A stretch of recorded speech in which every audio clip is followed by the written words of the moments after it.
Let's go and talk about division of polynomials. In this video, I want to compare when we should use and especially when we should not use the factoring process, the long division process, or the synthetic division process when we're trying to divide polynomials. So let's just go ahead and start with the basic one, which is going to be factoring.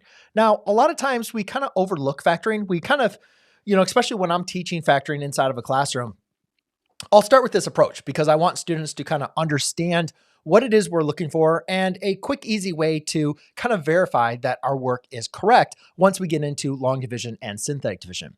But it's also one of those processes that we just kind of completely forget about once we start learning long division and synthetic division. And I don't want you to do that. Now, obviously, I'll start with a very basic, problem. But like if I have this quadratic divided by this, binomial, I don't want to go to long division or synthetic division. You always want to be able to see, you always want to be able to take, is your numerator going to be factorable? And if it is going to be, factorable, is it going to be factorable by your divisor? So you guys can quickly see, I can factor this into an x minus 3 times an x plus 1. And if that's going all being divided by x plus 1, using the division property, since I factored it and these are now separated by multiplication, those are simply going to divide out. Okay, so once you start getting into more advanced problems, just look for problems that are going to be factorable. Like for this one, it's the difference of two cubes. Oh, I can go and simplify that to an x minus 1 times x squared plus x plus 1, and that will be factorable by an x minus 1. Now, obviously, I know a lot of times you're not going to always see some of these problems, but sometimes your teacher will give you something like this, even if it's a polynomial with 4 terms. You'll have like x, minus 1, and let's do this x minus 1. Maybe something even a little bigger. But again, if you can see something is factorable by grouping, which hopefully you are familiar with, then that can make the process go by, again, a little bit easier without having to rely on your long division or your synthetic division. Group the first two terms, group the second two terms, right? And then factor out your common term from each of those groupings. In this case, I get a x minus 1. And then over here, I can just factor out a positive 1, which is again an x minus 1. And that's all divided by x minus 1. Factor out the x minus 1. And you guys can see here that I can do the same process. I can apply this division property. Now, obviously, something's not factorable. You're not going to be able to apply the division property, right? You're going to have to rely on long division and synthetic division. However, what I always want you to look for is always look to be able to apply this factoring technique by a quick examination, by inspection, if your numerator is going to be factorable by your denominator. If it is, then skip the long division, synthetic division, guys. Just go right into the factoring approach. But I think you guys can all agree, a lot of times the problems we're going to work on are not going to be factorable, okay? We're going to get some kind of these crazy numbers, and sometimes we have to deal with the remainder. So the factoring approach is just not going to work. So the next approach that we like to teach students is going to be long division. Now, when do I advise my students to use long division? I advise my students to use long division. So let's go and write this, long division, when our divisor is going to be quadratic, okay? And that's really the main only time that I like my students to be able to use it. Like if I had like an x squared, I'm just going to make up some numbers. So plus x plus 1 divided by, let's say, an x squared minus 9.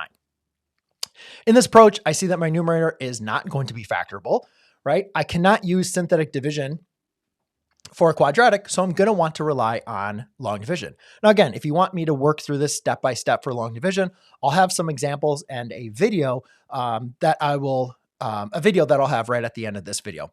But again, you'll just set it up just like you'll do with any long division algorithm, and then you can go through the steps to go ahead and solve that.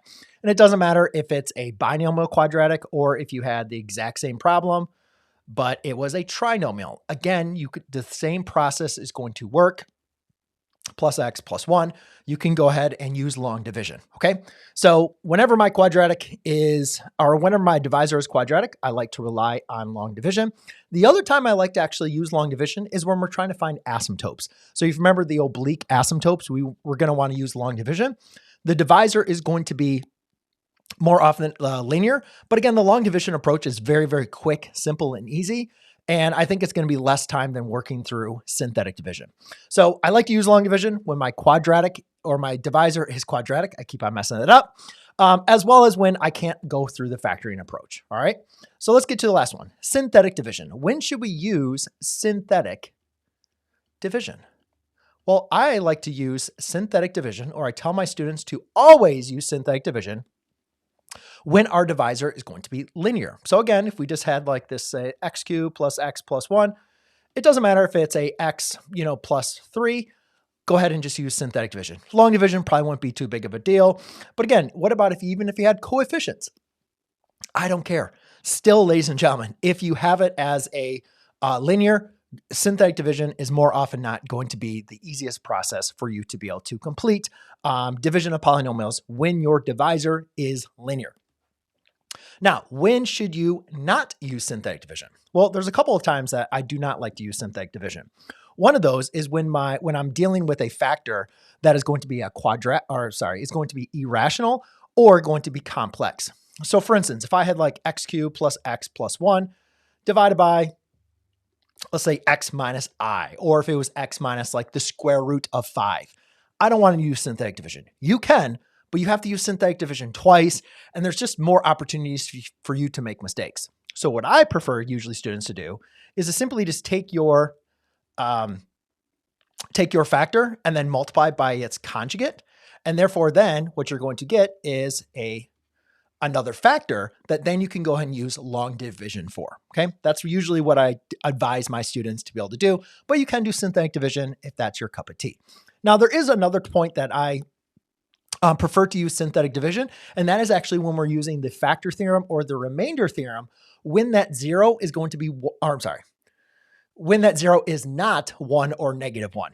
If it's like a number like 2 or 3, we don't want to plug that number in for x and then try to evaluate it. A lot of times the numbers are just going to be too high and it's like a lot of extra calculations. But if I'm trying to, determine if something is a 0 or if something is, what is the remainder, and the given 0 is 1 or -1, I'm just going to use the factor theorem or the remainder theorem to go ahead and plug that in. It's quick, it's fast and easy, and it's going to take a little bit, probably less time than actually going through the synthetic division process. So that's kind of the way that I look at these 3 approaches for dividing polynomials.